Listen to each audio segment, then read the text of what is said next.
Riddle me this, and consider this video, please, just me indulging in my curiosity and very interested in the answers, even if they are differing opinions. But does Wenclair only work? Does it only matter if there's a romantic or sexual turn or component to their relationship? Can soulmates only be found in the arms of those we are either sexually or romantically involved with? Because this girl would like to know.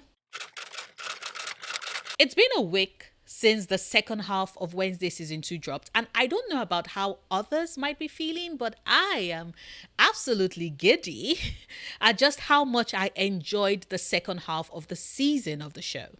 And I am quite excited for season 3 and what it would bring us, especially as it pertains to Enid.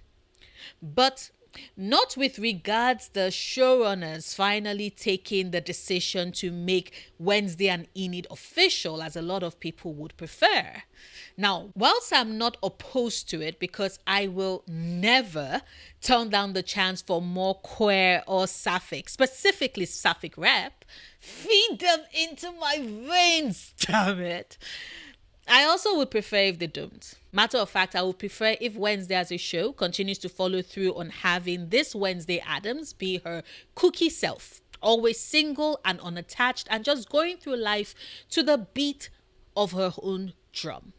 Now, I'm sure you're wondering why I'm making this video and asking this question. Well, it's because after season 2B dropped, I went on Twitter, as I tend to do, and in my scrolling through the Wednesday tags whilst retweeting every single video clip of when Wednesday and Enid switched bodies, which is peak hijinks in my book, and I hope we get more of that in season 3, I noticed that quite a lot of people were disgruntled. Apparently, the hope and expectations had been that the showrunners and writers would see the furor for Wenclair, including the over 7,000 fics and counting on AO3, and be inspired to make the ship canon. And as those of us who have finished the season can attest to, Wenclair fans did not get the ship they had hoped for. To me, though, they got something so much more. Of course, this is a great place for me to admit to the fact that I am someone who has always pictured Wednesday Addams as being aroace. To me and in my world, she has neither romantic or sexual feelings towards anyone. Her number one love has always been the macabre. A second love has always been her family, both the ones she got by blood and the ones she chose herself. And I know, before you come into my comments, I am very much aware that in the other Addams family's reiterations, they have paired Wednesday up with normie partners. But every time it pops up on my screen, I personally feel a bit weirded out, like they are trying to force something into being that would otherwise not work. Of course, these are just my thoughts. You might not agree with me, and that is fine. But I really do believe that Wednesday Addams isn't built for romantic or sexual relationships. And that is what makes her bond with Enid shine so much better and be so much sweeter. We might not have gotten a kiss or a cuddle, but we got Enid letting us know that Wednesday is not only the tunnel at the end of her light that she can't imagine her life without, but that Wednesday is also a member of her pack. And we got Wednesday's promise that she has no problem hunting Enid down. Now, those statements can easily be brushed off after a quick squeal or two, but I do think that it is important we take our time to really consider what they both mean. Now, do I think that those lines can't be read as romantic? Of course not. They are romantic as hell, and I say this as a queer woman who thinks that women are lovely and ferocious and amazing and terrifying and perfectly imperfect. I don't fault anyone for hearing them and immediately taking up the Wenclair flag. And honestly, if it had been anyone else but Wednesday, I totally would have.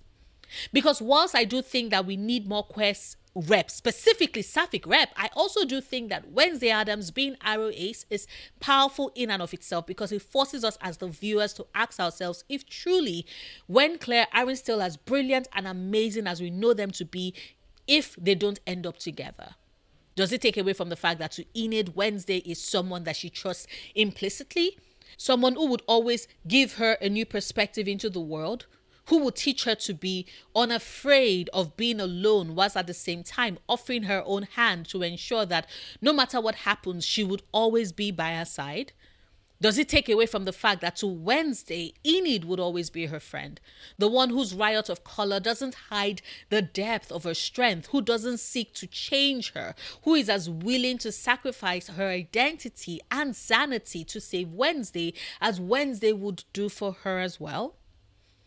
I mean, we were taught in Dawson's Creek that a soulmate is like a best friend, but more. It's the one person in the world who knows you better than anyone else. That's someone who makes you a better person. No, actually, they don't make you a better person. You do that by yourself because they inspire you. A soulmate is someone you carry with you forever. It's one person who knew you, accepted you, and believed in you before anyone else did or when no one else would. And no matter what happens, you will always love them, and nothing could ever change that. And I don't know about you, but that does perfectly define and capture Wednesday's relationship with Enid. The fact that it is Enid that was able to speak to the heart of why Wednesday keeps drifting away from Morticia. Her terror that she would be a disappointment to her mother, who might find her darkness too much for her to grasp. Points out just how well she knows Wednesday's heart and what she needs. It also says a lot that Wednesday never has those fears about Enid, that it's never a worry for her that she might be too much for Enid in any capacity. And the same goes for Enid. Wednesday pointing out that she would never be alone because she would always be by her side. It's such a powerful promise that it made it easy for Enid to trust her when she promises that she would hunt her down. And I think a lot of us as viewers miss what hunting down Enid would mean for Wednesday. Yes, it's about tracking her down as promised, but it's also about protecting her when she's in her most vulnerable state.